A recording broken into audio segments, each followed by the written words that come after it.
I wrote this poem when I came back from visiting my sick grandmother, and it really helped me through a difficult time. So this poem is called Confliction. Confliction arises from the midst of opinions piled atop mountains of people insisting that their truths stand as veracity to the rest of us, where stories act as history and we rely on fantasy for our next step. Life is jumbled, but somehow words written onto a page lend us serenity. When eyes with a watery glimmer that refuse to flow tears cannot see you, staring straight past you into a lit hallway, dry eyes spotted with red. When the words "I love you" echo unheard throughout the room, it's then that you turn to the sky and beg the clouds to relinquish your pain, to send you a sign. And when the word "linger" is used to describe a person's life, it is then that you are too conflicted to continue. When pieces of people who have long been in the ground show up in pieces of paper on a website at an antique store where you see slivers of memory, and it was when their heart was about to give out, and you're seeing your sister for the very last time, and she holds your hand in hers, and you say, "I'll see you in heaven," and she says, "I'll be waiting." It is then that the confliction starts to control you, and you begin to think of all the misses, all the moments missed because age, disease, bad habits, they began to control you. How they'll never see you cry in pain because you're bringing life into the world, or the dress pure as snow because you found that person you long to love. They'll never see, hear, or speak.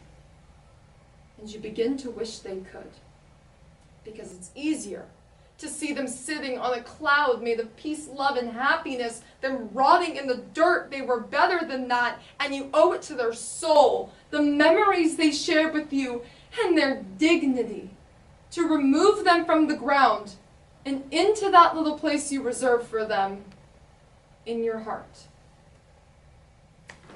Thank you. This poem is called Desirable. Am I beautiful?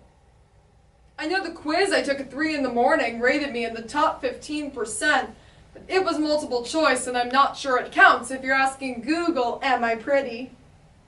One day as I was walking, avoiding the hustle of downtown LA, a homeless man followed me down the street. He walked behind me, keeping his pace quick and his steps in line with mine until he came along beside me. He called me beautiful, said how hot he thought I was, and my heart fluttered and I lingered to hear more because it had been a long time since I received a compliment like that.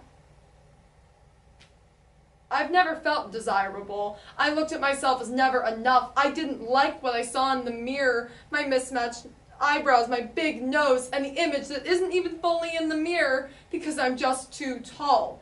I grew up squatting in pictures, fearing my love of heels, trying to find the balance between standing tall but not standing out.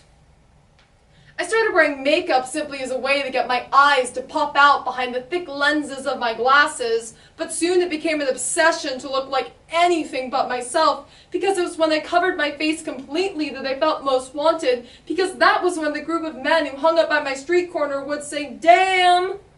the first time I was catcalled. What an accomplishment that felt like, because that was all I had. I had my first kiss when I was 15, unless you count the time when I was 9, but he only wanted my computer password, and I was too much of a geek to say no.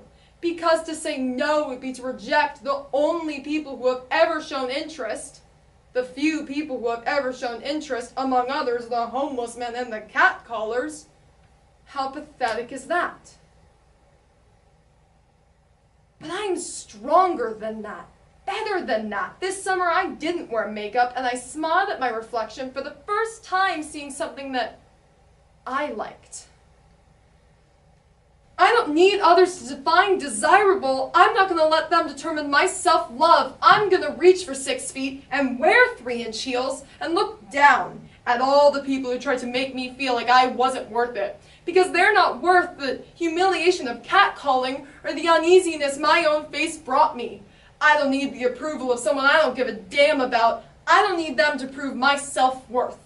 Because when I look in the mirror and smile and say, "Damn, girl," that's when the good ones, the ones whose opinions might actually matter, they call me beautiful. Thank you.